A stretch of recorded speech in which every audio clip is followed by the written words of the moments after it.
Good morning. I'm Superintendent Bill Furbush, and today we have another Pelham School District Today.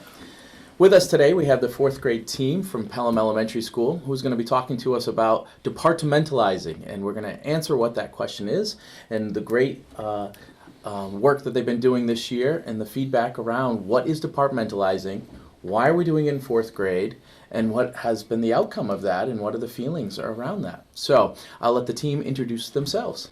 I'm Libby Byrne. I'm Sue Harden. Michelle Magnifico. Kim Karan. Kristen Duran. Stephanie Varela. Well, thank you all for coming today and explaining this and what our fourth graders have been experiencing this year because it was relatively new. First off, what does departmentalizing look like? Well, I think departmentalizing is a little bit different. It's kind of looks a little bit like the middle school, a little bit more because each teacher has a specialty area. So we've pretty much decided whether we were stronger in math or in reading. And so what we do is we have a homeroom class and pretty much with them all day, but for 1 hour out of every day, we swap our classes. So for example, I teach reading to 2 classes and my partner, Kristen Druin, does math for both of our classes. But for most of the day, they're with us and it's pretty normal elementary classroom. So. And you said, how were those choices made between the teams? How did you end up pairing up? And then how did you decide who got to do reading and who got to do math?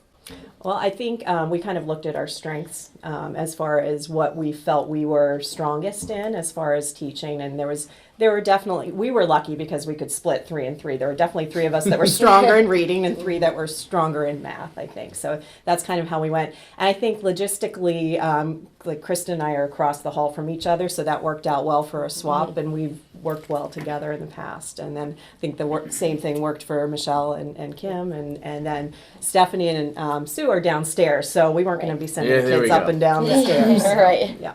Well, what a great way to make sure that we can play to the teachers' passions as well and give it that opportunity, because I've always felt that if the teacher's passionate about it, then the student becomes passionate about it too. Yes. So what a great way to play to your strengths. Yeah. So thank you for that. What do you like best about departmentalized teaching? I think it's really nice to collaborate so closely with your teammate and be able to bounce off ideas from one another, and you get 2 different sets of eyes on every student. So for their strengths, their weaknesses, their behaviors, I think it helps a lot, especially when we go to SAT, to have 2 people know a student so well and be able to talk about those strengths and weaknesses. And also just getting to know 40 students as opposed to only 20, especially with how important building relationships is right now. As every student needs to trust somebody. And so it might not be me, but it might be Sue. And so it really helps to build those relationships with more students in our grade level. And they know all of our names and all of our faces now, which makes a big difference. What a great way. So most of us want to think about what the instructional advantages are of teacher teaching to their strengths and having more time and to do that for the students. But I really enjoyed that you brought up the point. You have 2 team members looking at that student. Are they struggling with this in your room? Are they struggling with this in your room? Oh no, that works well in my room. Right. What are you doing so I can do it too? Right. Or coming together and putting those 2 heads. It's quite an intervention, right? Really from the start, and you're not on your own. I hadn't thought of that not only is the instructional advantage, but there's also that, can we wrap around this child and identify what this child may need and have 2 people having those conversations. Right. After many days, Libby and I will talk in the hall and we'll say like, oh my gosh, did you realize this? Or did you know this? And it's like, you just kind of get that moment where you get that aha and you're like, oh, it's really happening just across the board for this kid. And how can we address it in all areas, even if it's not my kid. Right. They're all our kids. And so it's interesting trying to incorporate all of that. So like some of my lessons, the kids are like, ooh, can I do that? Even though it's not a math lesson. Yeah. Or whatever it may be. So it's nice to be able to really grow and learn the kids and they feel comfortable with us. And I think the kiddos are a lot more comfortable, not just with your teaching partner, all of us. Yes. We get a Right. lot of things Yeah. throughout the year that they can kind of navigate upstairs, downstairs, and doing different things, and they know all our names, and they'll say good morning, and I think they like having somebody else that they can go to if they needed to. And that sense of if they're comfortable. community. Yeah. Right. Yeah. Talk a little bit about that. Do you think, because what I'm hearing is that just by this change, that I'm getting the sense, and I want your feedback on it, it's creating that more sense of a community, both with the adult team around the students and your ability to collaborate, learn from each other, grow from each other, but also the student sense of community, because you keep mentioning how they know all your names and so forth. So are there examples of that? How has this community grown?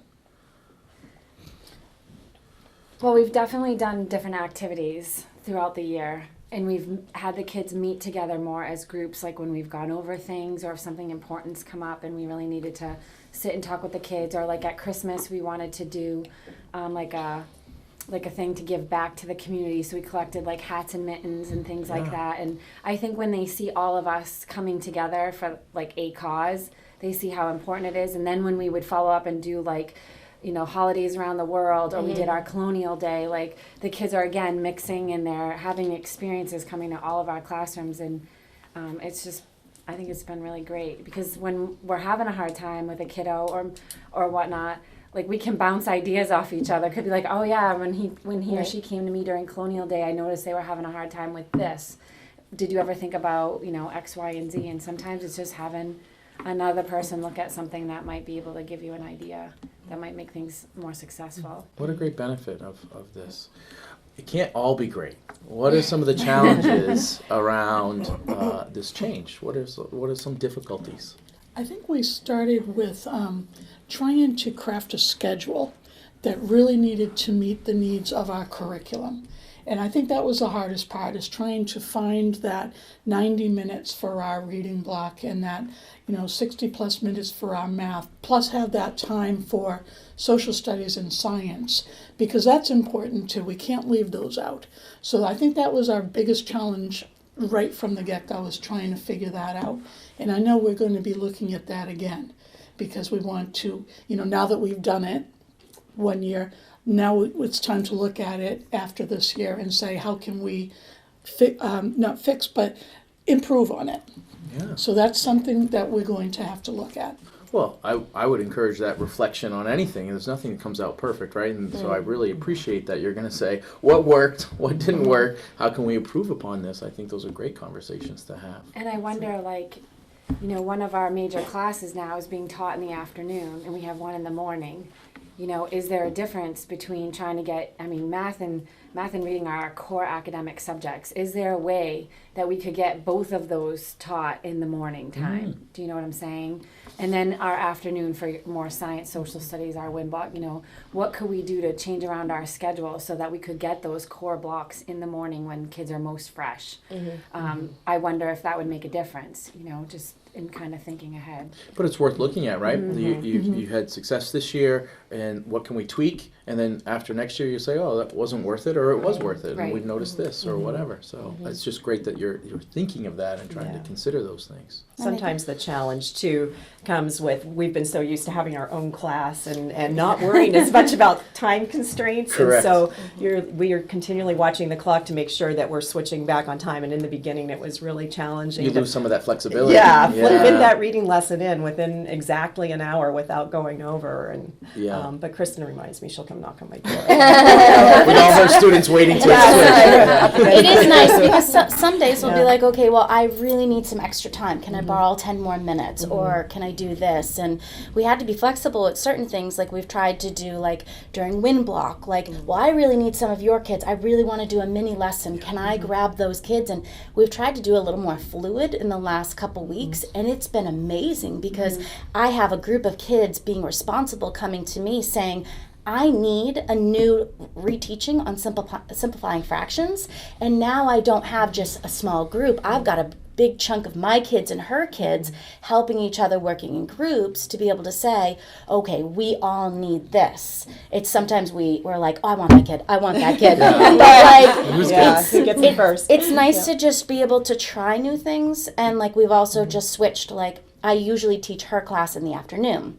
So we just switched after break, teaching her class in the morning. And I'm like, ooh, this is so exciting because now they're fresh in the morning for math. So just trying new things, but it's hard with everything else you have to do. But I would it's say important. this is the first year I've really felt like what I need, for win time is really, they're really figuring Yeah. it out for themselves this year, which is great. So. That's music to my ears. Yeah. We've talked about student ownership, and we always talk about student ownership, and I truly believe as early as kindergarten they can start identifying what sight words they need and where they need to go next, and identifying that, because that's creating those responsible students for the future. And so that was awesome to hear that they can identify, where do I need to go? I have a choice now, and then obviously with guidance from the adults who care about them, we can point them in the right direction. But to create that student ownership is a huge skill for them to have as they go forward and have success in school. So I'm so glad that you're seeing that as well, that development in the students from this change. And our Windblock,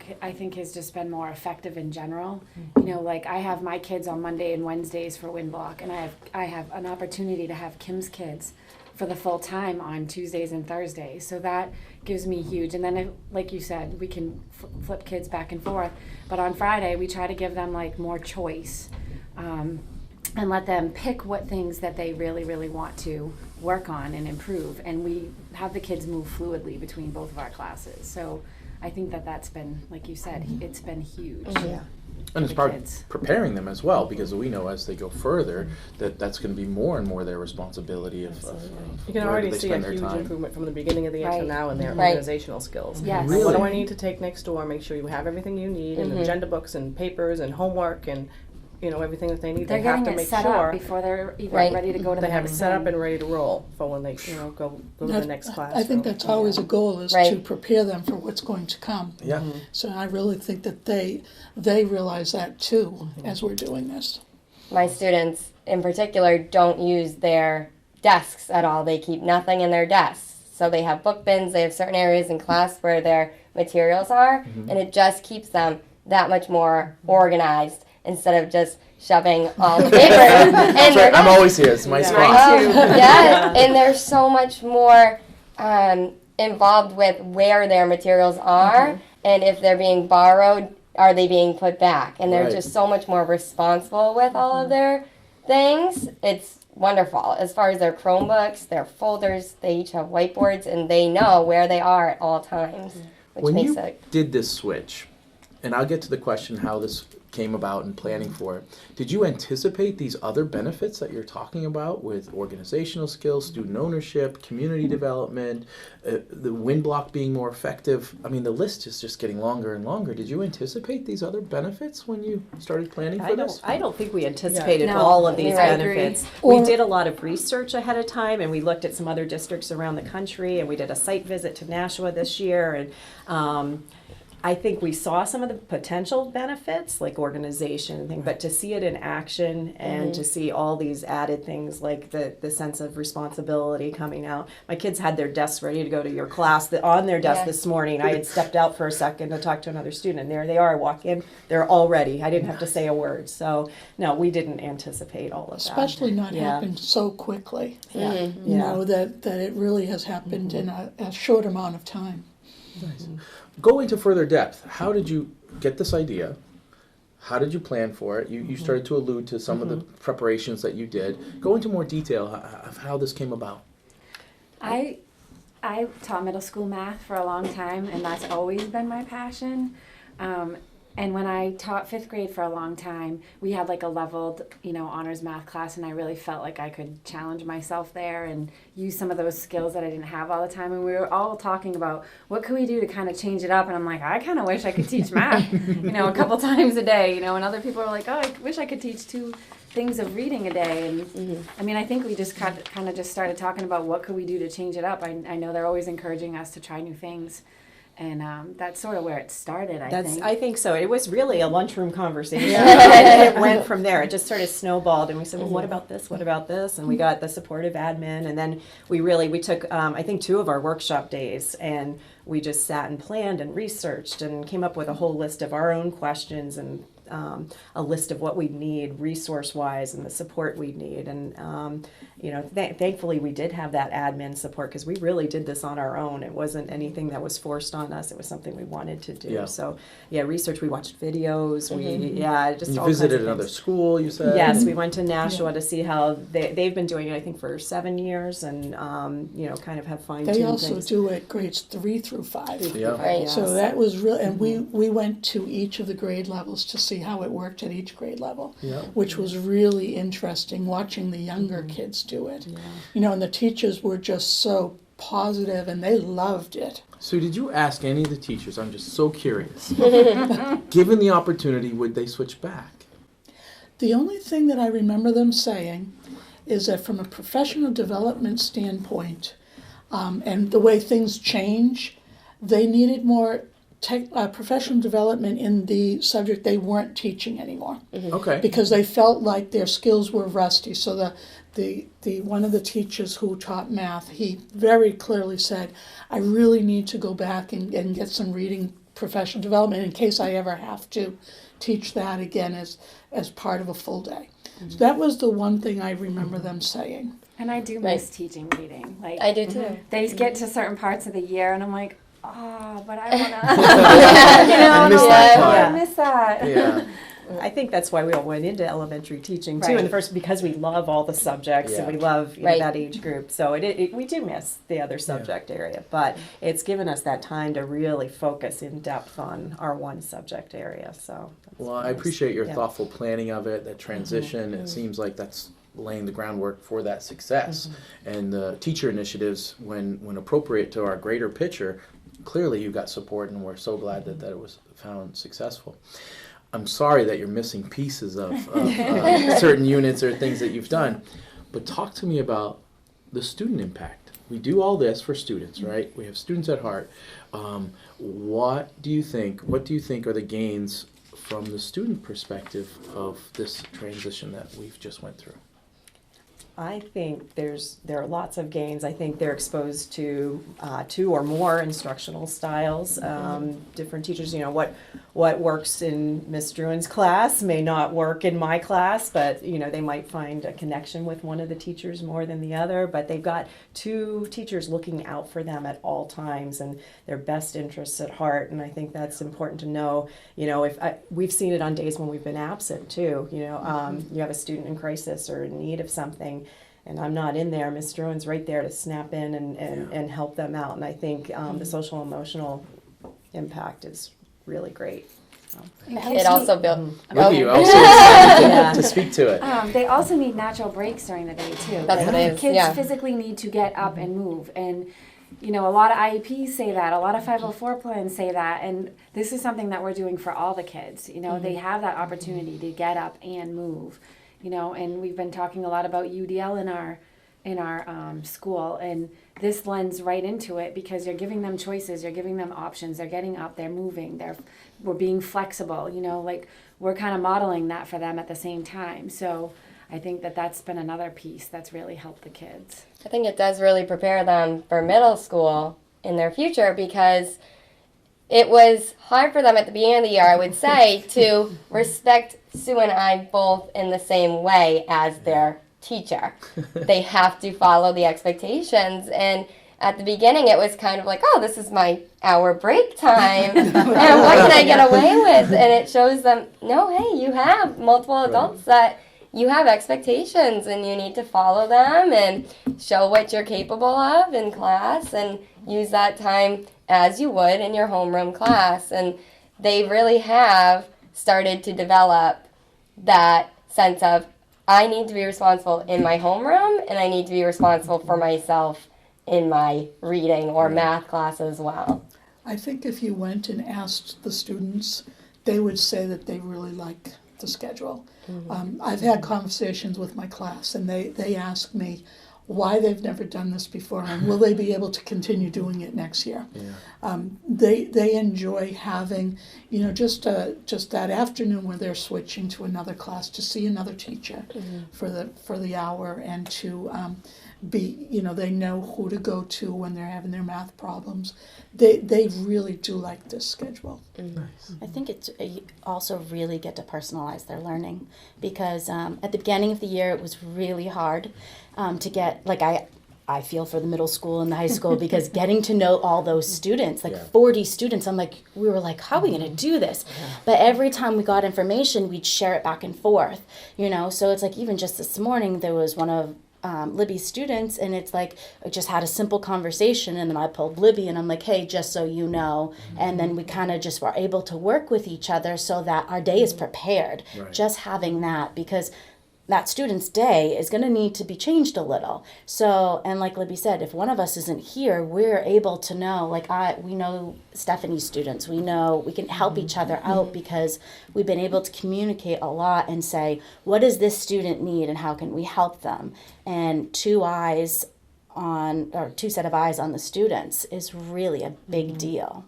And I think in our minds we thought, oh, the classrooms are going to be so similar in terms of their needs, and this is going to be a breeze. But seeing the differences between the two groups of students and their differences in their strengths in reading and their strengths in math and their weaknesses in both areas, you really do have to even switch your math lesson from group to group or your reading lesson from group to group because those kids, they're all so different from each other. You can't just take one lesson and then move it to the next group. I a lot of times have to spend more time on one group than I do with the other on specific concepts. And I think we were all finding Yes. that. Yeah. Conversations It's about so that same interesting. exact thing, how Yeah. the two groups are so different. And you're like, but I taught the same lesson. I The know. same- like, how did that not work? And then you're like, oh. Yeah. But that also goes back to the instructional piece. Like, okay, so the math lesson worked in my class or didn't, whatever way it worked. But like, now I have time to go back and I can focus more because I don't have to worry about the reading part of it. I can just go back and focus just on the math part. So when I'm preparing my lessons, I think they're more like purposeful because I'm not spending a little time here, a little time here, a little time here. I'm focusing right there. It forces us to Yeah. self-reflect more on our lessons than we probably typically did in years previous because Absolutely. we just had to move on. We couldn't. Well, it gives you an opportunity for a redo. Right. My first teaching experience was 6th grade social studies, and it was 5 sections of the same day. And you start your day, and you try the lesson, and then this group by the end, it's like, I know all your questions. I fixed every single mistake, fixed everything. You had all the redos every day. Yeah. Yeah. Wow. I don't have any other questions. I'm so very impressed, and I have to say thank you for putting in the time, energy, and effort to deliver this to our students because clearly it was carefully thought out, planned, and you did your site visits, you did your research, you played to each other's passions, and I can hear it in this conversation of how exciting you are, and it's contagious. So I just want to say thank you. And yes, I know that if I had the opportunity to talk to some students, I think that they would say the same things about how beneficial this has been for them. So I just want to say thank you for taking this on. Thank you for all your work and success with it. And yes, we will have to look at what does this mean now for 5th grade, 3rd grade, and in these other areas. Because if it's what's right for our students, and we're seeing that that's what the success is, then we as adults owe it to our students to make that happen.